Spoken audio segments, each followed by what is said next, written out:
saya melihatnya ini begini.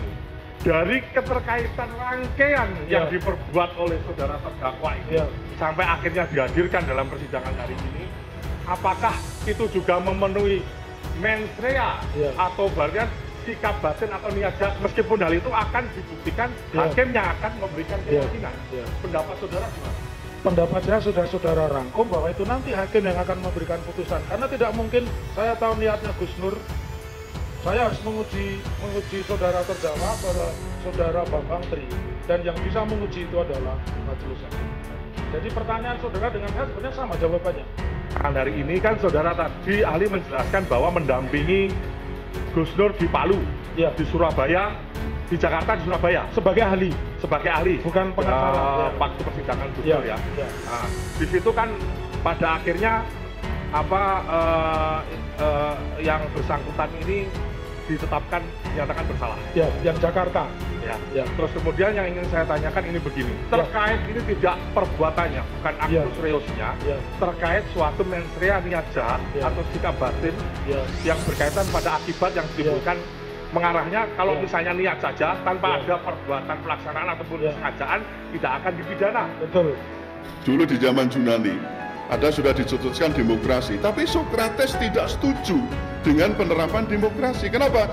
Karena demokrasi itu nanti ukuran untuk menentukan salah benar, baik atau tidak, hanya angka-angka, hanya konsensus terutama, bukan berdasar pada the truth and justice, kebenaran dan keadilan.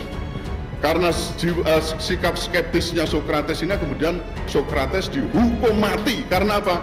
Demokrasi. Nah, kalau demokrasi ini kemudian menjadi dasar untuk pembentukan hukum, nah ini akhirnya ketika demokrasi kemudian bertransformasi menjadi namanya oligarki, maka hukum kemudian dikendalikan oleh segelintir orang yang berkuasa, apakah itu penguasa dan pengusaha, yang kemudian mengendalikan bagaimana hukum itu dibentuk dan juga dijalankan.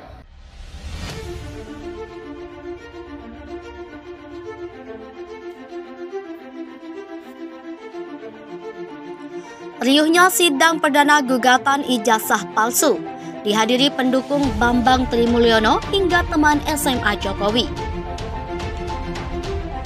Sidang perdana gugatan ijazah palsu Presiden Joko Widodo digelar oleh Pengadilan Negeri Jakarta Pusat pada Selasa 18 Oktober 2022.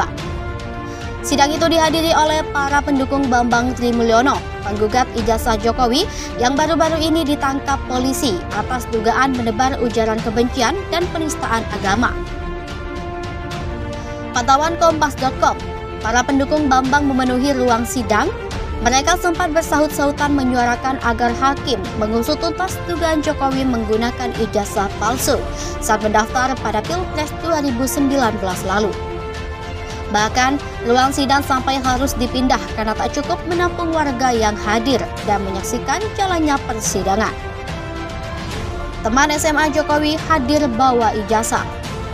Di sisi lain, teman SMA Presiden Jokowi, Bambang Surojo, juga datang ke Pengadilan Negeri Jakarta Pusat untuk menyaksikan sidang atas perkara dugaan ijazah palsu itu. Tak hanya sekedar menyaksikan sidang, Bambang juga membawa selembar fotokopi ijazahnya dari SMA Sekolah Menengah Pembangunan Persiapan 40 Solo yang saat ini sudah berganti nama menjadi SMA 6 Surakarta.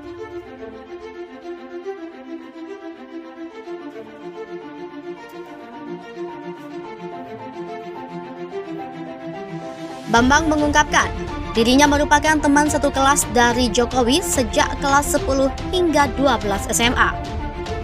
Ia mengaku terkejut atas gugatan Bambang Trimulyono yang menyebut bahwa Jokowi menggunakan ijazah palsu saat mengikuti pemilihan presiden tahun 2019. Penggugat minta Jokowi datang ke pengadilan. Tim kuasa hukum Bambang Trimulyono selaku penggugat meminta agar Jokowi datang langsung ke Pengadilan Negeri Jakarta Pusat guna menunjukkan ijazahnya di hadapan majelis hakim. Egy Sujana selaku pengacara Bambang Trimulyono mengatakan Kebenaran terkait ijazah asli Jokowi harus dibuktikan melalui tahapan di persidangan. Egy menyadari bahwa Universitas Gadjah Mada sebelumnya telah memberi penjelasan resmi di media bahwa Presiden Jokowi pernah berkuliah di sana. Namun ia menilai penjelasan itu tak bisa menjadi bukti, apalagi di saat bersamaan gugatan terkait dugaan ijazah palsu Jokowi ini tengah berjalan di pengadilan.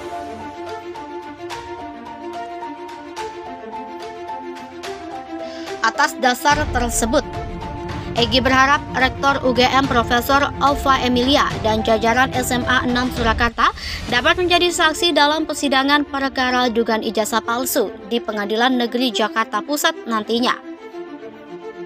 Sidang ditunda. Sidang perdana dugaan ijazah palsu Presiden Jokowi kemarin akhirnya ditunda oleh hakim. Majelis Hakim memutuskan menunda sidang karena tidak lengkapnya surat keterangan kuasa yang dibawa oleh kuasa hukum para tergugat.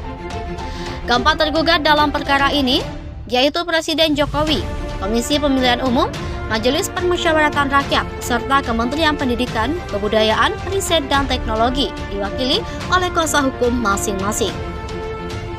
Namun, kuasa hukum Jokowi dinyatakan tidak sah dalam persidangan tersebut karena tidak membawa surat keterangan kuasa. Adapun kuasa hukum dari KPU, MPR, dan Kemendikbud Ristek juga diminta oleh Majelis Hakim untuk melengkapi lagi berkas surat keterangan kuasa pada persidangan selanjutnya. Berdasarkan hasil musyawarah bersama, Majelis Hakim memutuskan sidang perdana terkait dugaan ijazah palsu Jokowi akan pada digelar di 31 Oktober 2022.